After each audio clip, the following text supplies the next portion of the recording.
Okay, we are live right now. Hold on one second here. We're coming live, and I'm gonna hit.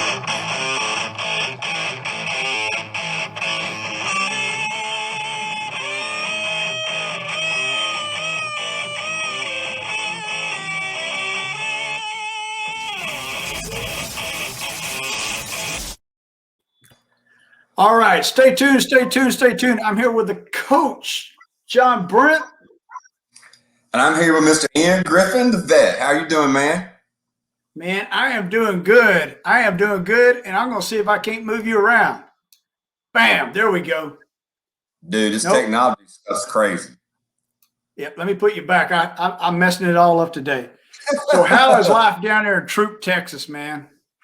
Man, life is great down here. We're getting ready for a little frost. You know, we are terrified anytime it goes below 40 here in Texas. We're probably gonna close down schools, bring out, the winter coats and all that. But hey, it's been a great day in America today. I have to say that I was really excited about the verdict that we got today with the George Floyd trial. I know we got other things to talk about, but I just want to say that was one of the first times that I can remember watching something on a video that I couldn't stomach to watch in a long time. So when that first happened, it just tore me apart. And, of course, social media went crazy. But, that's just something that we can't have in our country. I don't care who you are and what position you're in. I mean, if you don't have humanity like that. So I'm kind of glad that it went the way it did.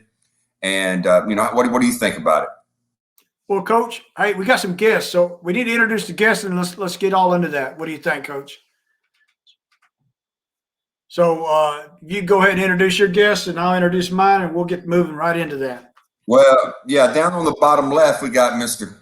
Kirkules, as we used to call him.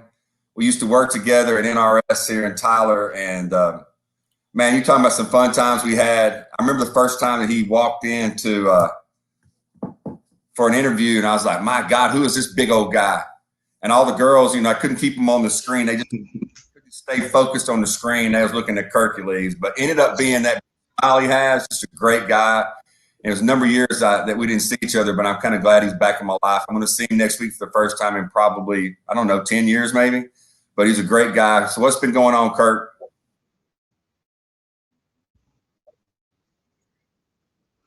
Nothing much. Can you hear me?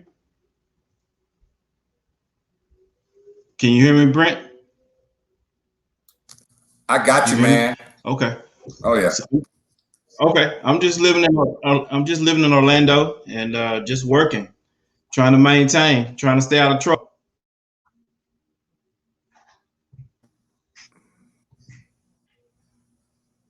We got here, Kirk. What is this? Wow.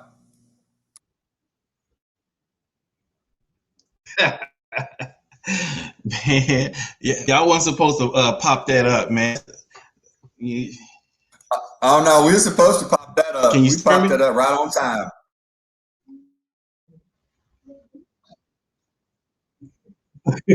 Yeah, we've been waiting to see you talk about that.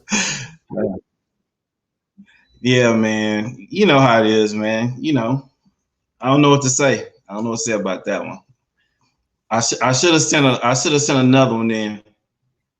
Should have sent one of them bicep tricep pics. That'd have been good. Oh, next time I got you.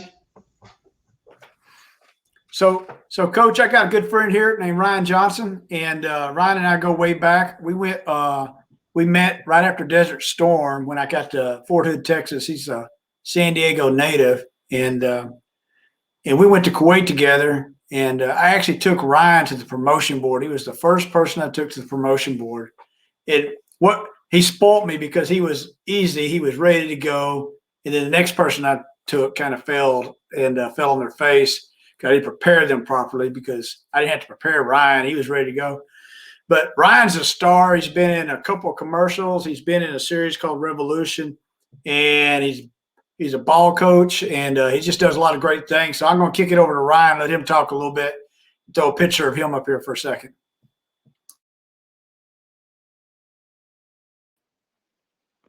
All right. Hey, I appreciate you guys having me on.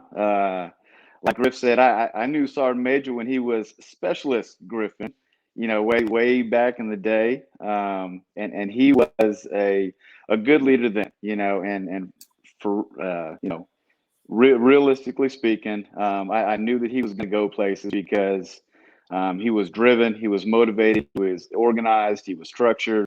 And I knew that he was destined for good things. I, of course, took an alternate path. I did 4 years in the military, and I jumped out, so I wasn't the old man in college, But as Griff alluded to, I do a little bit of acting. Mainly, I did the Revolution thing, and it was a good time. So I got hooked. So I got me an agent, and he's got me hooked up with some commercials and some little gigs in there. But still waiting on my big break. And until then, I gotta keep a 9 to 5. So let's throw this picture up here, but that was definitely lies about my early career. I can tell you that. So here we go. All right. Hey, that's a picture of me doing 2 things that I love to do. That's me, during the national anthem. I love America. I love everything that we stand for. And that is me getting ready to coach a football game. I've been a youth coach for about 19 years now. And one thing I love about sports is the camaraderie. It brings the community together. Doesn't matter what you look like, what your financial background is. When we put, whether it's football, soccer, baseball, when we all get together, we are accomplishing one goal. And that is the beautiful thing about sports. And there's so many life lessons that you can learn. So, it is a passion of mine to coach. And when I do retire from my current job, I probably will end up being a high school, football coach and a math teacher or a pure science teacher, something along those lines. But that's me. That's what I do. Well, good to have you on here, Ryan and Kirk. Go ahead, Coach. Well, I just want to say, hey, I'm happy to have both these guys on here. One of the things that we like to do, we've been doing from that last few weeks, is having different kinds of people on here from different parts of the country with different backgrounds. And that's one of the things I think we need to do in our country, is to have more discussion, more communication. And, because there's a lot of hot topics right now. In the last, 7 or 8 years, it's gotten worse. But I think the best thing we can do is talk to each other. Just like Ryan, I'm a head football coach. I love, talking to those guys, but also I'm a teacher at a local prison. I'm telling you what, those guys teach me so much more about life, about different backgrounds from all over. I mean, I have guys that are from Honduras, Mexico, all the way up to Chicago in my classes. So I hear what's going on in the country. And what I do like to hear from those guys is the diversity we have. So Vet, let's talk about what's going on in the country right now, and you get us started. Okay, so starting out, we wasn't going to have this in the menu because we didn't expect it, but the Derek Chauvin case trial came to the end today, and it was a quick decision, less than 24 hours, and the decision was guilty on third-degree murder, second-degree murder, manslaughter, and so I'm going to throw it out to Ryan. Just what are your thoughts on it? How does it stoke any emotions or anything like that? But just generally, what are your thoughts on the case itself and how it affected America? So toss it to Ryan, and we'll move on. Yes, sir. Yes, sir. So, I did not follow the trial. I saw what everybody else saw. Almost a year ago now, when Derek Chauvin kneeled on the back of that gentleman, and he ended up passing away. And I trust the jury to make the right decision. I just hope that they were not swayed by the threat of the city burning. And when you have like Maxine Waters, jumping in and asking the crowd to get more confrontational, that's to me that's scary. They should be a voice of reason. They should, instill trust in the justice system. And it'd be interesting to see what the appeal process lays out, because the judge already said that her words may have opened up the appeal process. But again, I trust the jury. I trust that they listen to all the evidence, and they made the verdict that they felt was correct. Yeah. Go ahead, Coach. Yeah, one of the things I'm going to pass to Kirk here in just a second is, one of the things that's happened even in our time that we live in is politicians and people and even athletes and things speak on certain issues. But when there's a court case going on, you have to be very careful. But with the times we live in now, it's just become the normal thing. I don't think that swayed a jury. I think what swayed a jury was 9 minutes and 29 seconds of a knee on the back. And I don't think any kind of defense, I mean, Johnny Cochran defense team that OJ had couldn't have got this guy off. The video is so damaging. I think that what has happened from that time to now with people being so upset, it's because of the video. If it had just been telling the story that this had happened, it would still be terrible. But I think people actually visually seeing it from the wide spectrum of not just a black community, but the whole United States of America saw that. I still haven't met anybody that I know or heard that says what the guy did was right. So I think the verdict was going to happen. It just depends on, how it got there and what charges were going to be there. I want to turn this over to Kirk because I want you to tell me what you felt when you first saw the video, what you felt the last year waiting for the trial, and then now how you feel with the verdict that came out.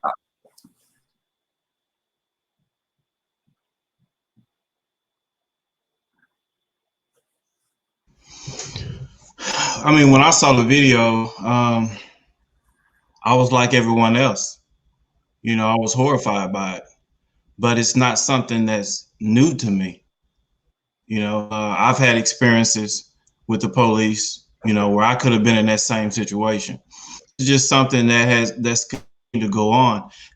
The case probably wouldn't if it wasn't for someone feminine, right? They would have just do what they normally do and would have called it something totally different than what we actually saw in the video, and it would have just been done away with. The issue is now everyone has cameras, everyone has phones. So it really doesn't matter the color of your skin. Wrong is wrong, right is right, right? And that's how I look at it. It would have been you, Brent, and he would have had on your neck the same way. One I didn't even know.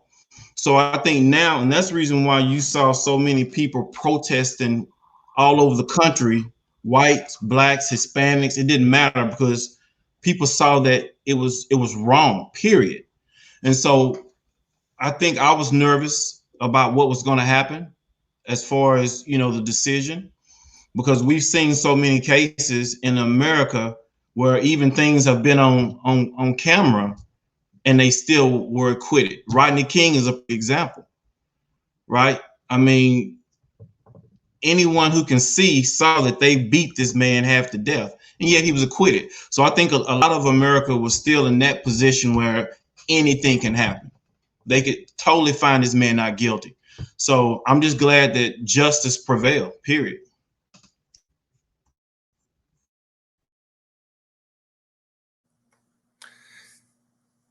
Yeah, this is some of the things that it's a difficult conversation to talk about sometimes for people because we grow up in different spots in the world, or even grow up, I've had conversations with people that the vet and I grew up with that grew up in the same town, but they were black and we were white, and they had different perspectives on, the way we grew up and dealing with the local police department, even dealing with, school officials.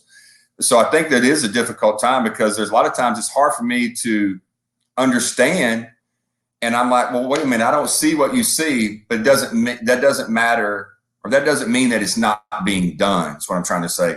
So I think with something like this, having it on video, it's kind of like when they first came across the bridge at Selma, there was a lot of bad things that happened, but it was mostly the black guys and black women. And then when they all went together, and when you actually could see that on video, you could actually see it on TV for the whole world to see what was going on. It made a huge difference when you can visually see it than just hear the story. And I think that's one of the things that happened in this. I literally was sick to my stomach. And it horrified me because I don't care who you are. How can another human being do that to one that's just saying, I don't care what they did before. I don't care what they did that moment. when they're begging for a breath, you give them a breath. So Ryan, what do you think about that?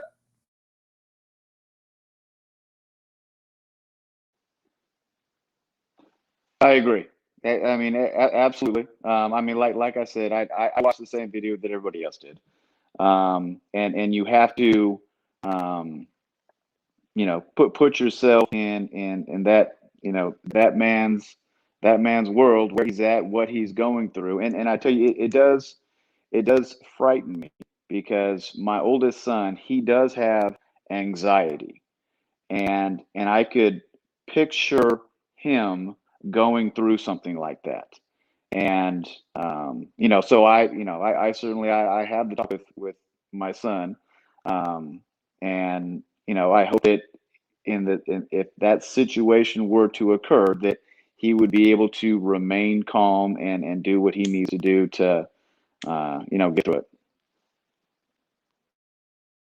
Well, Vet, I know this really wasn't on our topics for the night, but I did want to bring that up since this just happened today. We also have another issue that just happened right down the road from the Joy Floyd issue with the Daunte case that we're talking about. Mr. Wright, and the way that was handled was surprising to me. That someone, a lot of people, what we're talking about, but a 26-year-old veteran, he's about to be arrested. His hands are behind his back. They're trying to get the cuffs on him. He decides he's going to jump in the car.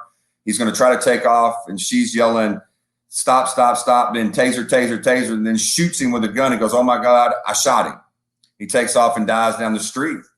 I mean, Kirk, have you seen this video? And when you saw this video, tell me how you felt about it. And then Ryan, I'd like to hear your perspective on it also.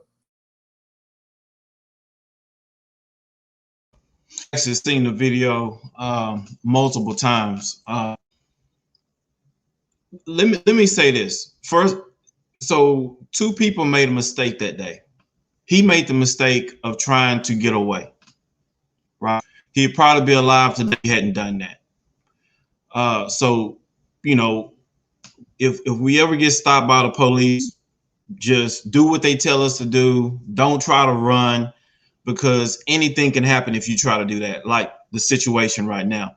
But what I don't understand is, how is it that you've been on the police force for 26 years, right? You are a trainer. You train people. You was actually there that day, somebody.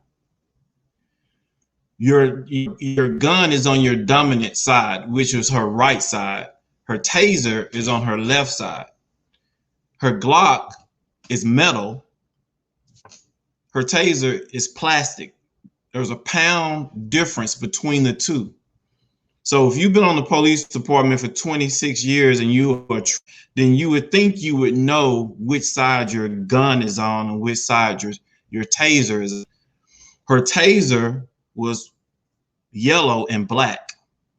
Her gun, of course, is black. So I don't understand how she got that mixed up. I'm so thrown off by that. Yeah, and myself, I am too. Vet, why don't you tell me when you first saw them? You can pass it along to Ryan. I mean, like I said, and he broke it down perfect. Dominant side, left side, metal, plastic, black, yellow. I mean, what in the world's going on here? So I'm gonna, at the end today, I'm gonna go back to the Chauvin case because I didn't get to comment on it. I want to comment on some of that at the very end. But in regards to this, Kirk, first of all, 100% agree with you. Is if the young man, Daunte Wright, would have cooperated, we wouldn't be talking about this today. And that's a shame, because he's a young man that still's got his whole life to live ahead of him. And he made a decision in a rash moment that he shouldn't have made. And but also, I agree with you also, Kirk, is my wife and I watched that video when it first aired, and we sit there and we looked at each other.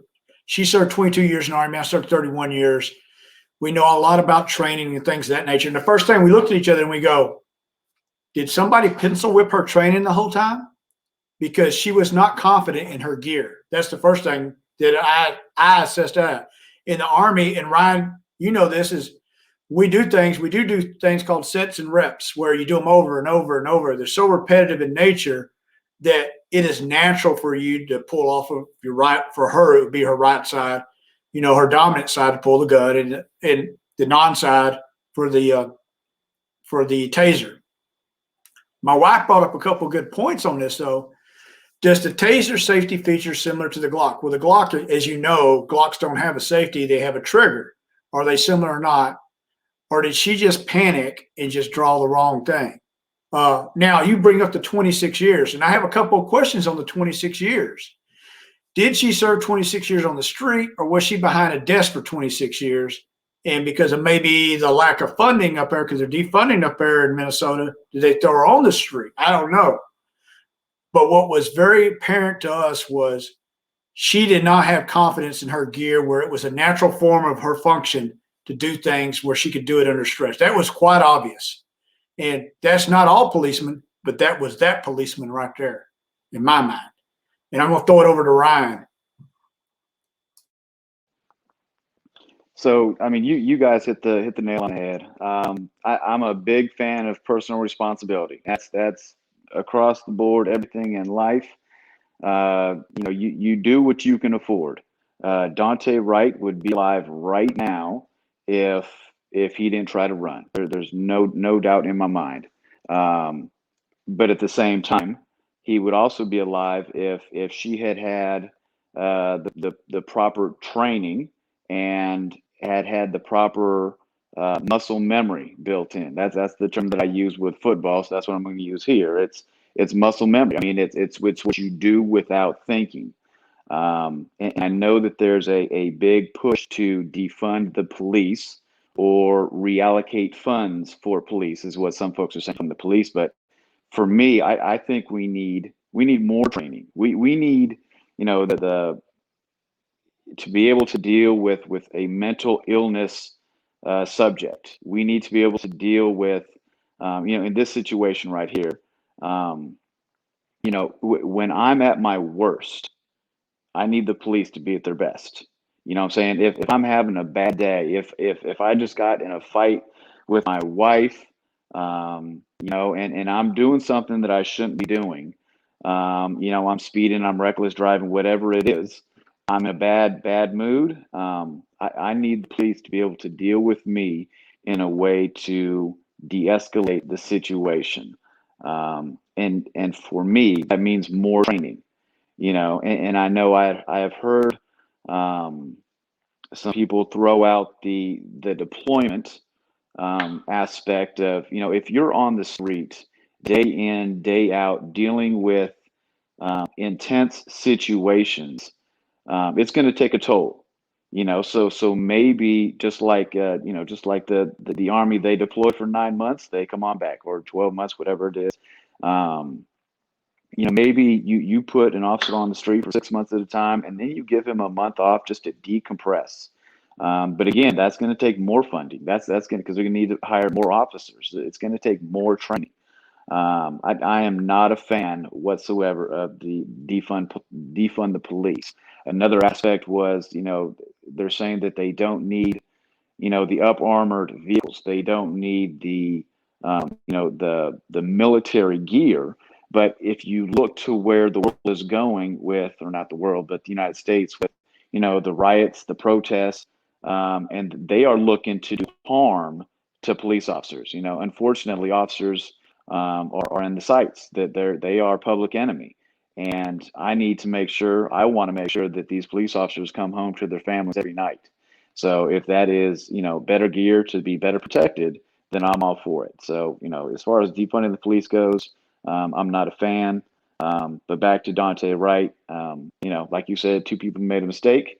Unfortunately, it cost somebody their life. Now, what is the way forward? Again, more training. What I hate, because I had this conversation at work. What I hate is when everything becomes racial. I had a coworker mention that he was shot because he was a black guy. If that is the go-to scenario in every situation, then the ones that are real, they're not going to get the attention that they need. You know, if every cop is racist, then we can't pick out the real racist cops. That's what I. Yeah, and go ahead, Kirk. Go ahead and address that. I'm going to finish up something in a minute. Go ahead. As far as those people who look at it as racist, I can just say that they're ignorant, and they don't think. They don't actually see everything that's actually going on. When I actually saw the video, race never came into my mind. One, because of the fact of running. He could have been a white dude, Hispanic, whatever. It wouldn't have mattered. The same thing would have happened to him, would have happened to anyone, because of the fact that she pulled her gun instead of her taser. So that has nothing to do with him being black. He should have complied with whatever had to be, whatever happened. And she should have, if she had to tase him, should have got the right one correct. So because he was black, had nothing to do with that situation. Yeah, and I agree with that on this situation for sure. There are going to always be people that are going to when the first time something happens, it's going to be the black guy shot the white guy or the white guy shot the black guy. There's going to be those kind of people, and there's not much we can do about that. I wish there was less of that, but especially at this time, it's so polarizing right now. It's just kind of part of society. Two things I want to touch on real quick that maybe would help, because I think a lot of times we talk about the problems, we don't talk about a solution. I think if there was two things from the people standpoint in the community, I wish there was more people training. Maybe the police officers come into the high schools and the middle schools at an early age and say, okay, if we have some type of issue with you or we're in contact with you and we ask you to get out of the vehicle or we ask you to show us your ID or if we ask you to turn around so we can search you, it's for our protection, to have more of that so they're not, not so scared of each other. Maybe that would be something that we could do on a yearly basis, that every year in September we have police and community month or something like that. And everybody, get together, because I think a lot of times there's just disconnect because the police are not coming into the community until there's a problem. Second thing is I think there to be more people in the community that they're in policing themselves. Like, let's just put it, where I grew up in Pittsburgh, we had a railroad track. On the north side of that, that's where the majority of the black people live. It's a very small city. South of that track's where most of the white people live. Okay, let's just be honest. But if that was a large city, why don't we have more black people being officers in the black community, and making that something where they're policing their own community, so they feel like there's not a disconnect. I'm not saying that officers are racist or whatever, but why can't there be more of that? Why can't we incentivize that to get more black people in the black community, more Hispanics in the Hispanic community, more whites in the white community? In a way, it sounds a little bit like you're segregating each other. But in a way, I think when there's situations like this, you always hear, why don't more people help themselves, or why don't more black people get involved in policing, or why don't more Hispanics get involved in policing? So I'd like to see that myself.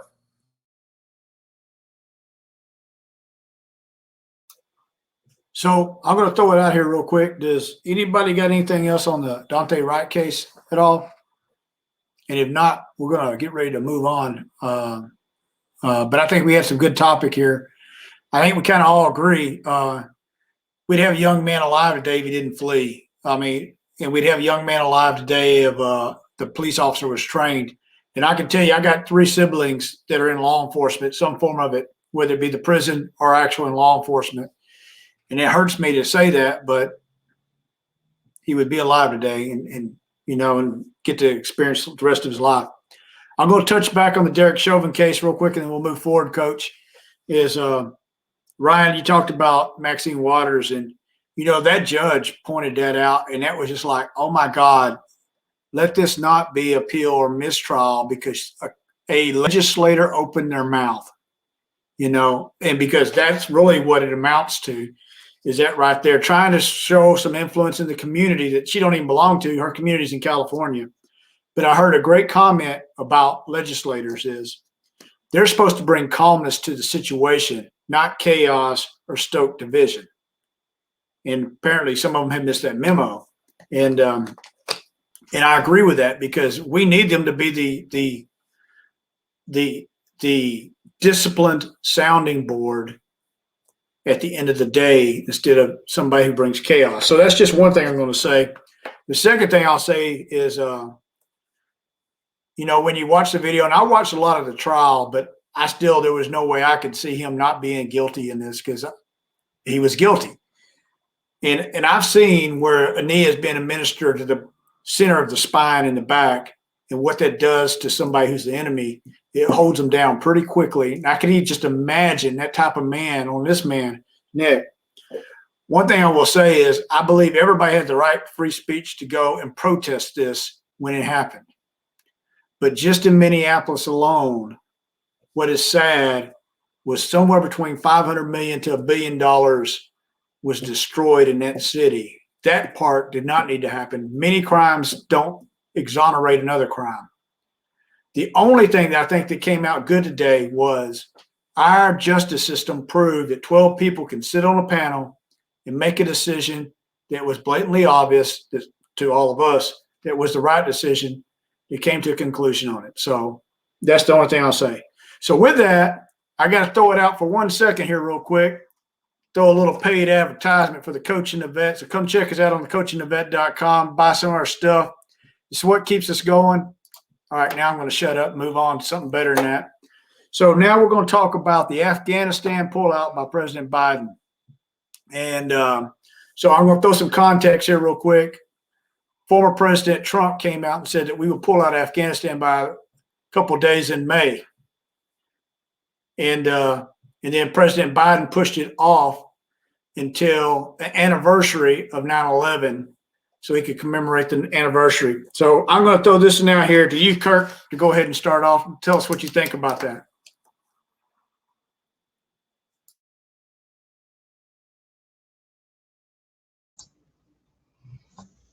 What it should have happened 19 years ago. You're looking at 2,200 troops killed.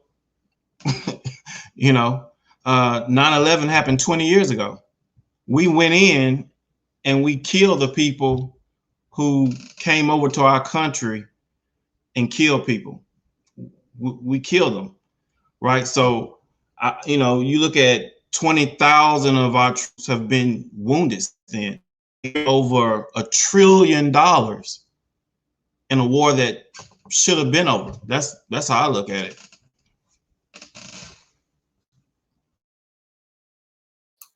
Ryan, tell us what you think about this.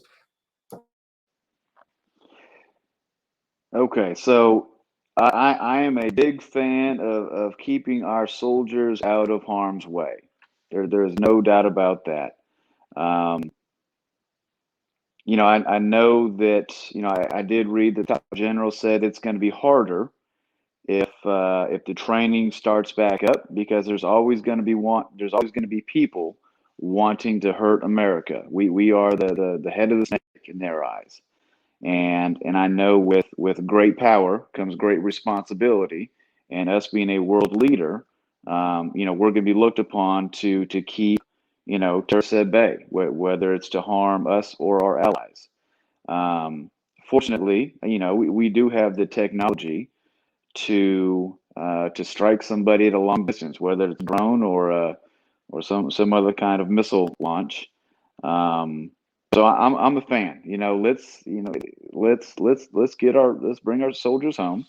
And if the intel tells us that somebody is looking to do us harm, let's use technology. Let's do what we can to keep boots off the ground.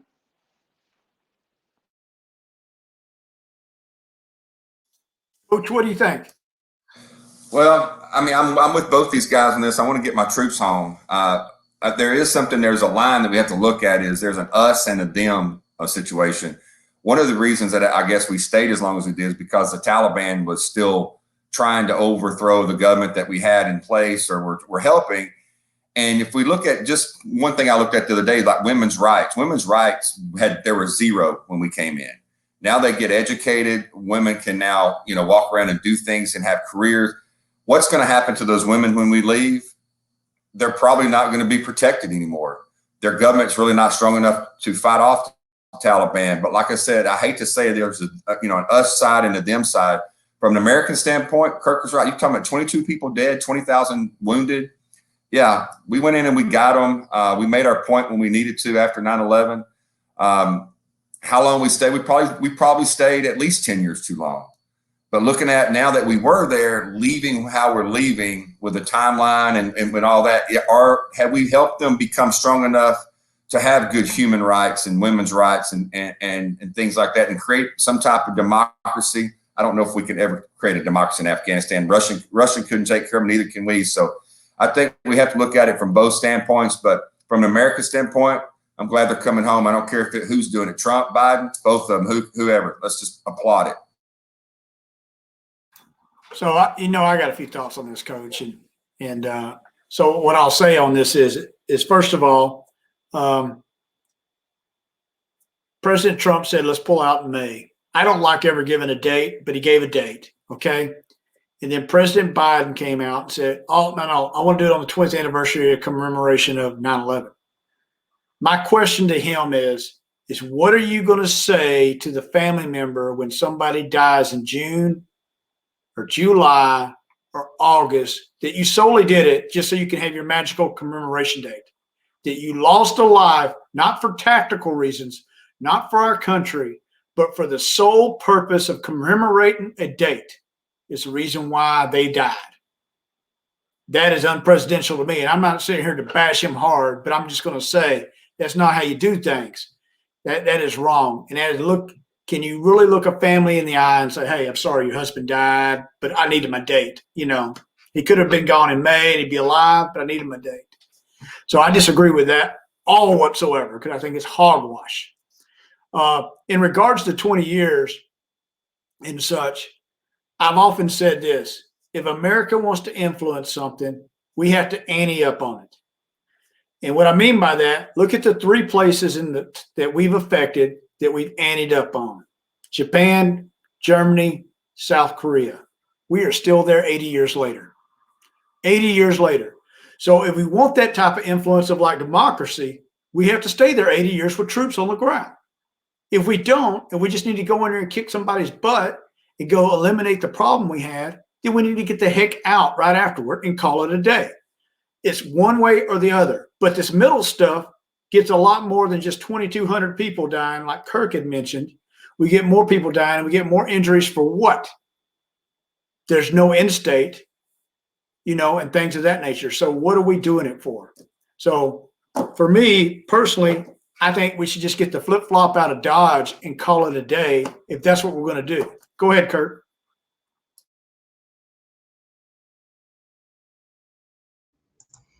I agree 100%. Everyone mentioned we should have been gone. Like, I still don't get it. Like, if we wouldn't have been concerned about the women getting educated, we wouldn't have been caring about any of that stuff if they hadn't came over and bombed us and blew up our buildings. We wouldn't care, right? I think what we need to do is worry about home. That $1 trillion that they spent over there could have been in the United States. We deal with gangs.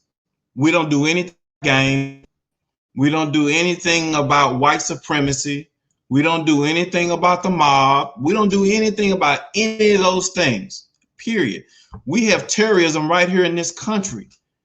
In the last, 2 or 3 weeks, we've been seeing people going into and just killing people. We don't do anything about anything that America does, but we're concerned about what another country is doing over there. Let them deal with their shit. Let them deal with that, and we need to take care of home. So Kirk, I'm going to tell you something that's going to shock you. In 2012, I went to Afghanistan. And when I went to Afghanistan, you know what my job was? Was to close the theater down. My job was to get all the crap out of there. And we closed so many base camps and so much gear and sent it all out to California to Sierra so they could sort through it. That was in 2012. One of the problems is it was out of Congress's eyes, so they were comfortable with it, so they didn't care. If this would have been in their backyard, they wouldn't have been comfortable with it, and they'd made decisions on it. They didn't make decisions on it because, oh, that's them guys over there. Hopefully we don't get none in our district that die, and all this other stuff. And it's outside, out of mind. And that's exactly what it was. I can tell you in 2012, that was my job, was to help draw down that theater. And we did, but we was not comfortable with leaving yet. Anyway, I'll throw it over to the coach. Well, one of the things I've always been a big admirer of is people that say, let's put the country first, because there's so many issues that we can deal with. In my own community in the last few years, and I hate to talk about it but sometimes you just got to get out there for other people. Somebody told me we had a homeless problem one time in our community. I said, no, we don't. And I checked out, and we have anywhere between 750 and 900 homeless people in Tyler, Texas on any given day.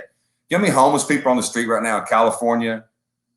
I mean, come on. We got so much money that we can allocate to help those people. We can get, housing for these people, do something. I don't know the answer. Nobody knows the answer, but the answer is not sending money to Afghanistan. Send the money to freaking California, or send it to Dallas.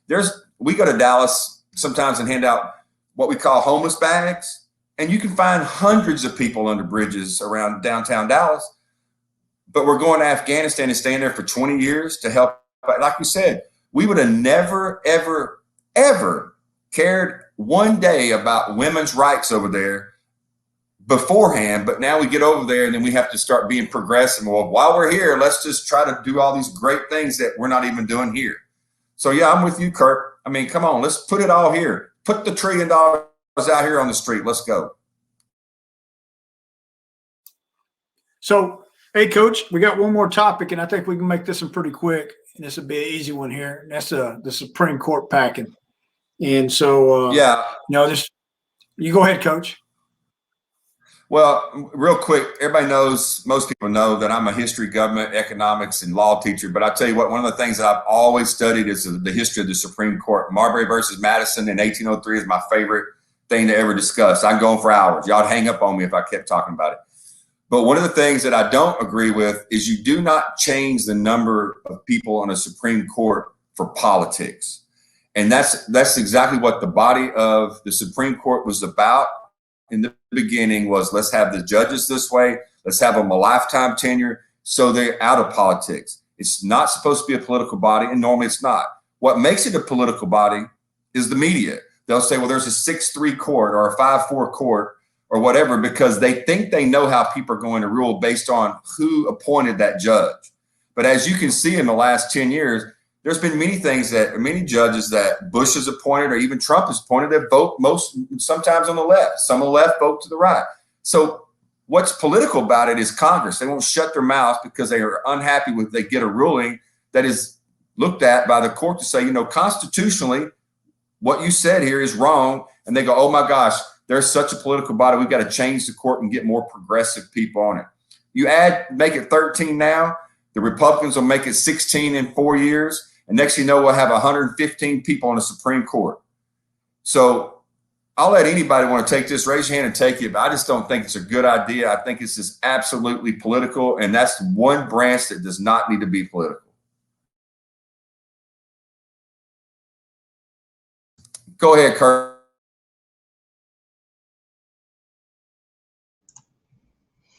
I agree. Everything is political. I mean, you hear, so Roosevelt tried it.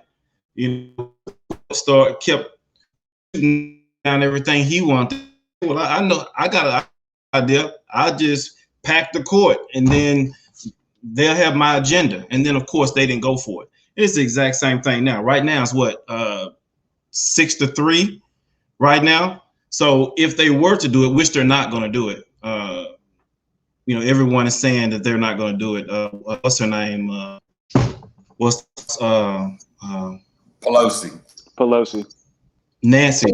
Yeah, Pelosi said she's not even going to go for it. But let's say they did do it, right? If they did it, then of course, the president could get 4 more people, and then now the Dems could try to control it. So everything is political, man. But the thing about it is, it's not even in the Constitution that you have to keep it 9. There's nothing in the Constitution that says that.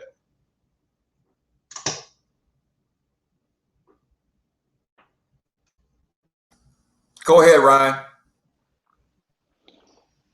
Hey, I'll say, I mean, this is politics in general. Um, I have always considered myself independent. Um, but I will tell you with what I've seen over the last couple of years, the treatment of Trump, just CNN, the outright lies, the politicians on the left-hand side, the outright lies.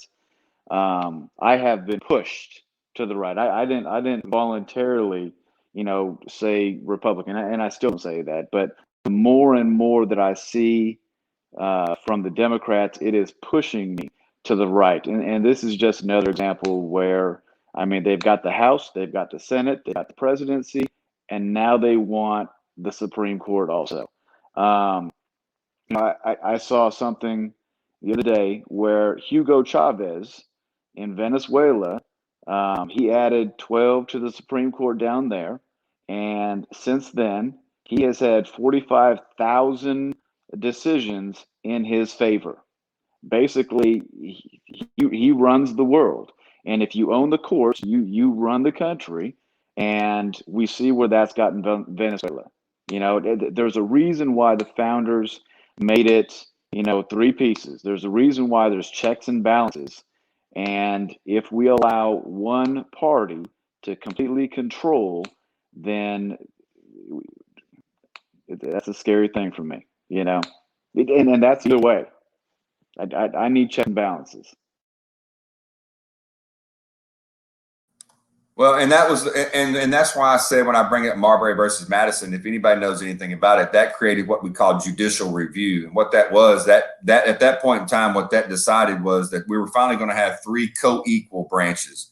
Before it was really the legislative branch, the president, and you had the black sheep of the family over here, the judicial branch, and that Congress was telling them what to do. Heck, one time they even suspended the Supreme Court for 1 year because they didn't want them making decisions. But when John Marshall made the decision of Marbury versus Madison based on the Judiciary Act of 1789, it actually put them on even footing to say this, that whatever Congress does and whatever the president does, we're going to decide if they're following the Constitution or not, because they can't do it because there are political branches. We can do it because we're looking at it just as the document.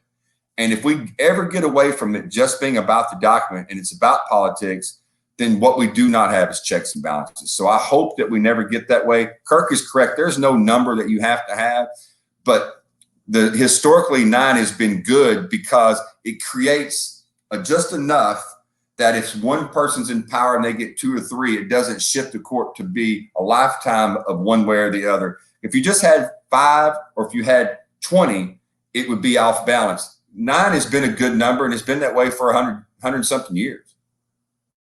So, Coach, I'm going to chime in here at the end here, and I'm going to hit everybody a little bit. But first of all,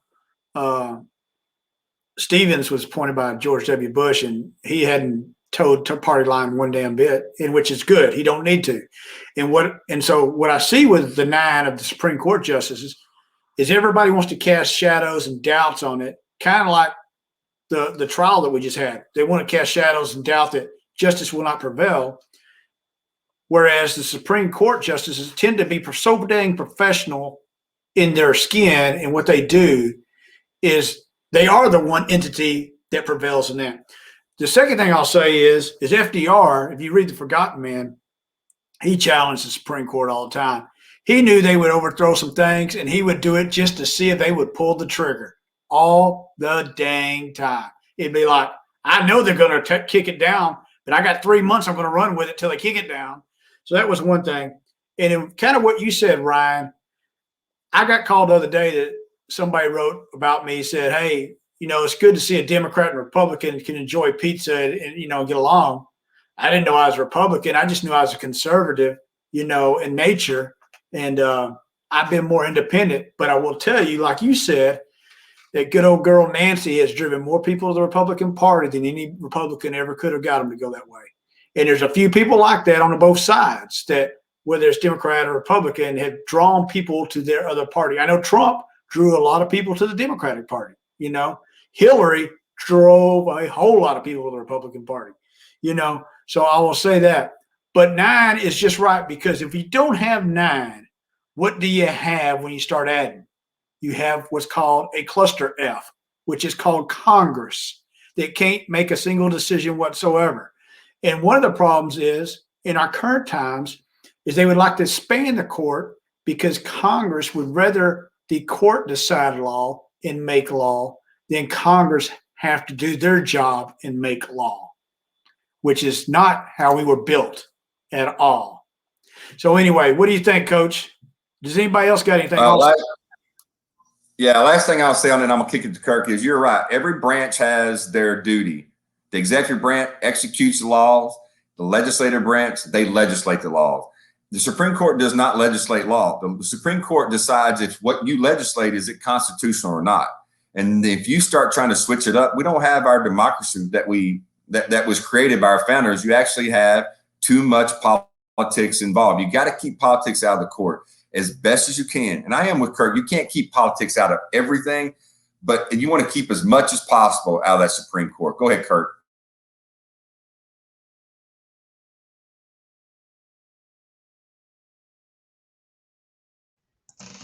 So what do you guys think about the people who support it? So they're saying that, okay, well, in the 19th century, you had nine courts, right? But now it's districts. So 9 districts at that time. Now there's 13 right now. So they're saying, okay, well, we need more justices, because back then they didn't deal with a lot of things that the courts have to deal with now, such as the internet. You know, now they're involved in the internet, civil rights issues and all that. So there's a lot of things they're saying that, hey, they deal with a lot more now than when they had the 9 and 13. So we need more justice. Think about that.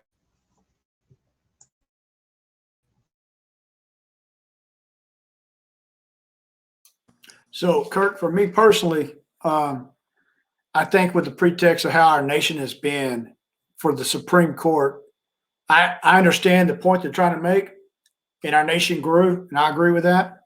But I think as the Supreme Court, smaller is better. When you start adding more, it clouds everything up. And that's just my personal opinion.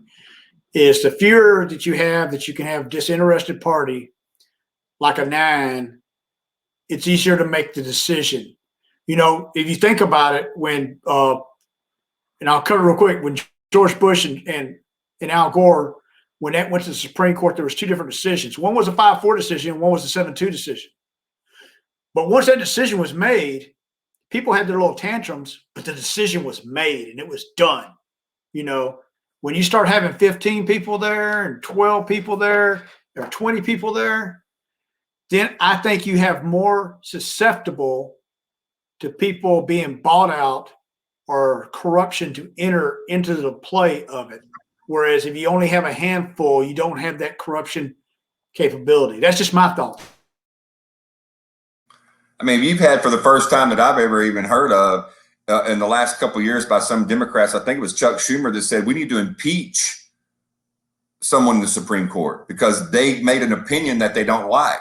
That is what the Supreme Court does. They make opinions based on a document, not on what's progressive or conservative. They're supposed to make it based on the Constitution, on what's best served for the country based on what the founders might have wanted.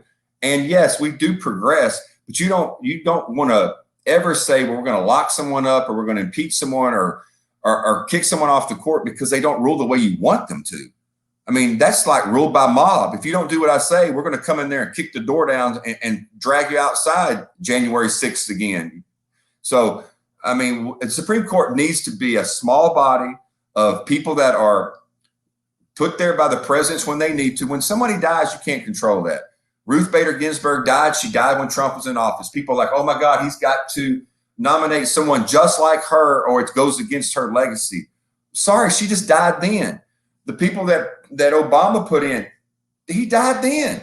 I mean, come on. We can't just, it's not politics. It's the timing of it. So historically, the court has been really more progressive than conservative. It's just the way it sways at times. So people need to chill out, man. Do your job in Congress. Let them do what they do there. y'all get me fired up. I'm gonna move it on. So, Coach, real quick, I think we need to give Ryan and Kirk about 30 seconds each. Tell us, close this out, what they think, and we're just glad to have them on. So I'm going to start it off with Ryan. Give us a shot. Hey, gentlemen, I appreciate the opportunity to join you on your show. I've had a good time, and these are good discussions that I think the country needs to have. We need to be level-headed. We need to come together. We need to realize that we're not enemies. And I don't care what you look like. We're all Americans, and we need to come together and act like it. Thank you. Yeah, and Kirk, I'm going to leave this to you to tell us something, but I want to say thank you, both of you, for being here. I want to hear different perspectives. That's one of the things that the vet and I have talked about, is get different people on here with different affiliations. Some might be Republican, Democrat, black, white, Hispanic, doesn't matter. But we want to hear all. And we don't agree with everything. People don't always agree with me, for sure, and that's okay. I can put my big boy pants on and say, hey, we're good. So thank you, Kirk. Tell me what you think.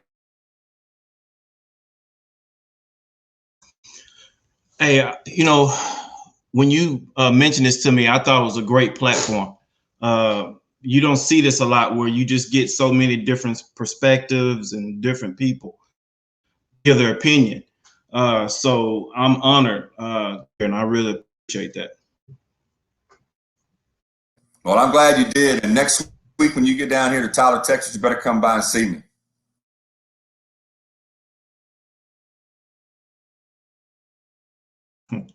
You know, it's funny. I told you, you know, you always posting, you know, big dinners and all that type of stuff, barbecues. I said, I better get some barbecue when I come down there. Shoot, I'm in meal prep right now. You get barbecue with no sauce. Hey, look, man, don't be trying to give me no health bar or something like that when I come down there. Try to give me a smoothie. I do that down here in Florida. Oh, no, I'm going to eat protein, boy. I'm going to eat that protein up. You got a steak on me as soon as you get here. I bet. Vet, unmute yourself.